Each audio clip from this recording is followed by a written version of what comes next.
Okay, so we'll do number 1, which is a whole, and number 2, okay?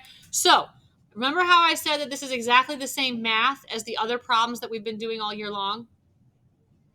Okay?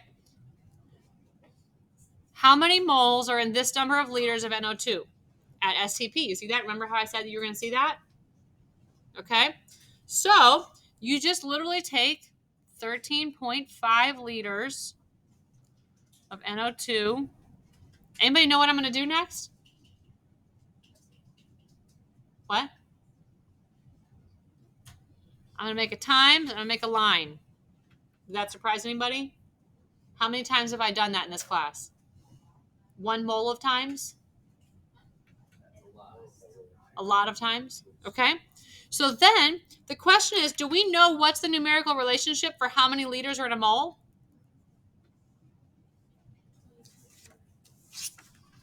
Do we know how many liters are in a mole? It's 22.4.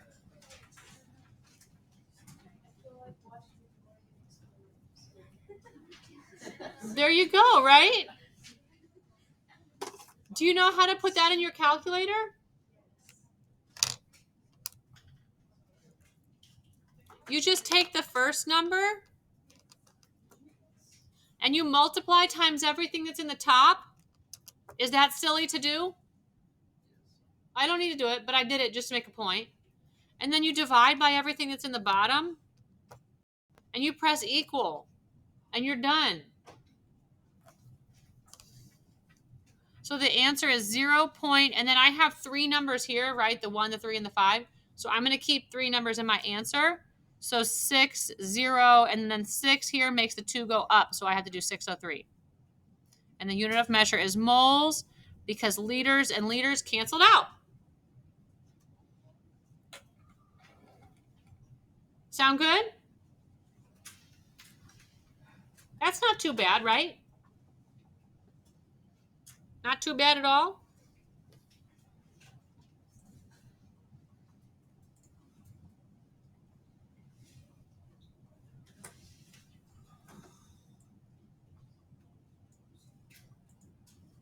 All right, ready for the next one? 6.4 moles of CRN.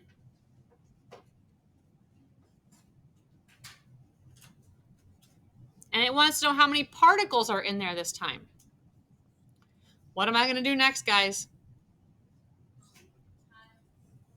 Times in a line. Now, the only challenge is to figure out what goes on the line, right? Do we know how many particles are in a mole?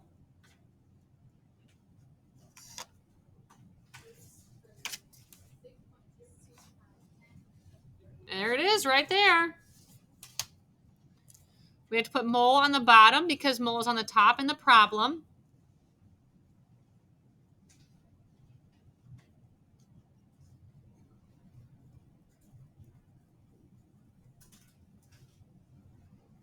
Okay. Now, do you know how to put this one in your calculator?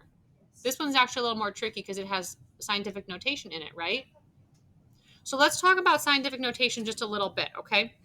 There's multiple different ways that you can deal with this correctly, but the problem winds up being is that when students just kind of like blow through it, is that they end up making a lot of mistakes with the scientific notation. So what I'm going to do is I'm going to show you how to do it with a 4-function calculator because I think it will help you to learn how to do it without making as many errors.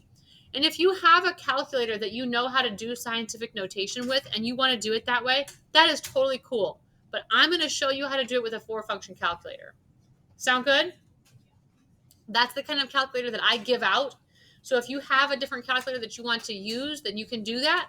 But if you're going to use the calculators that I have, then you'll know how to do it because I've taught how to do it.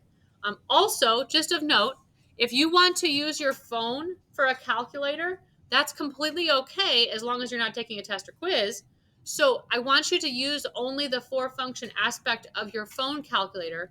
Don't rely on the scientific part of your phone calculator because it will be different than what you're using when you take the quiz or test using my 4-function calculator. Does that make sense? I will not teach you how to use your calculator during the test or quiz. If you need help figuring out how to do it on your calculator, I'll be happy to help you do that, but we need to do that before the test or quiz. Okay? Sound good? So let's talk about how to do this with just a 4-function calculator. The first thing you're going to do is, just like you've always been doing on all of these problems, you're going to take it and you're going to multiply here. So 6.4 times what's in the top. Just ignore the scientific notation part for now. And then, of course, divide by 1, which is kind of silly to do, but I like to put it in as a way of just proving a point. And then we get 38.5.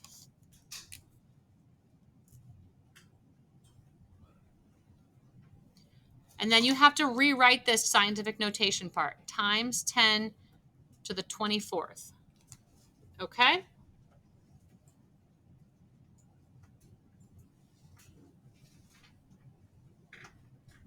Wait a minute. I made a mistake. Do you guys see what I did? This should be 23. Therefore, this should also be 23. I'm glad we caught that. Okay? So I just wrote the wrong number. I don't know why I did that. All right? But now there's one problem with this number. Do you know what the problem is? Scientific notation requires us to have only one number to the left of the decimal place. Do you remember this from like 7th grade or something? So we have to convert this number by moving the decimal place one time. Okay? Now, you tell me, when I move the decimal point like this, did I make the 38 get bigger or smaller? Smaller. Therefore, I have to make this number get bigger. Okay? So this equals 3.85 times 10 to the 24. And what's the unit of measure? Particles. Look good? All right. I want you to now try number 4. Number 3, by the way, is the same as some old ones that we did. So that's a good practice problem too, but number 4 is the same as ones I just taught you. So try number 4 next. I'm going to work it out quietly right now. And so you can just look up at the board when you are stuck, or else you know the answer, and see if we get it right.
All right, so whenever you're ready, go ahead and check the board and see if you did it right. Did all the things put in the right places? Did you get the same numerical answer? All right, now flip the page over and let's do number 16, because that's another one just like what I just gave you.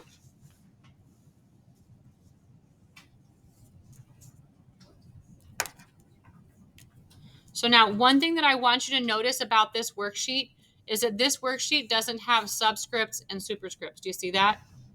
All the numbers are the full size. So when you see 1024, what does that actually mean? 10 to the 24th, okay?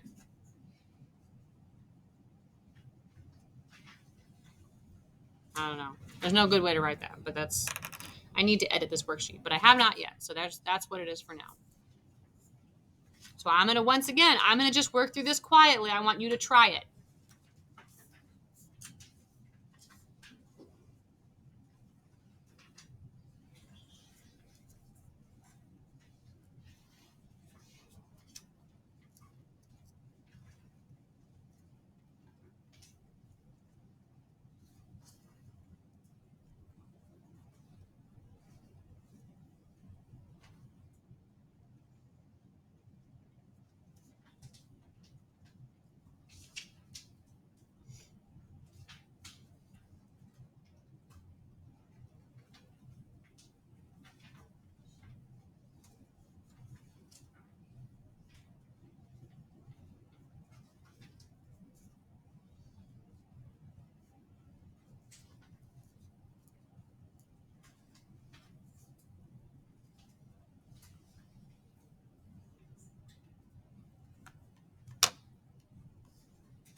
I'm going to pause there for a second, just kind of talk about what we have so far. So when you have these and you have the scientific notation in there, all I did here, you see what I put in my calculator? All I did was put the decimal point part of it into the calculator, and then I just rewrote the scientific notation part because I have to do a little bit of canceling out of units there. Does that make sense? So now put your algebra brain back on and figure out exactly what this means. If you've got 24 of these up here and 23 of them down here, it means that we can cancel that out. All of those will cancel out with all but one of those. Do you see that? So then the actual number that we get here is if I have to multiply this times 10, that means I'm going to do that. So 14.3, the unit of measure is moles.